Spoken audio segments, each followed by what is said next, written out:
بسم اللہ الرحمن الرحیم۔ شروع اللہ کے نام کے ساتھ جو بڑا مہربان نہایت رحم کرنے والا ہے۔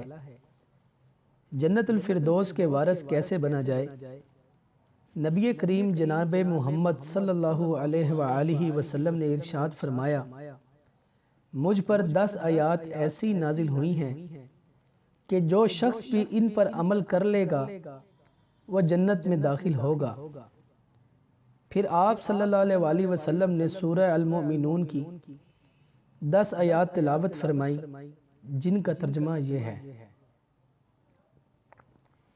ان ایمان والوں نے یقیناً فلاح پا لی جو اپنی نماز میں دل کے ساتھ جھکنے والے ہیں اور جو لغو چیزوں سے منہ موڑے ہوئے ہیں اور جو زکوٰۃ پر عمل کرنے والے ہیں اور جو اپنی شرم گاہوں کی سب سے حفاظت کرنے والے ہیں، سوائے اپنی بیویوں اور ان کنیزوں کے جو ان کی ملکیت میں آ چکی ہوں، کیونکہ ایسے لوگ قابل ملامت نہیں ہیں۔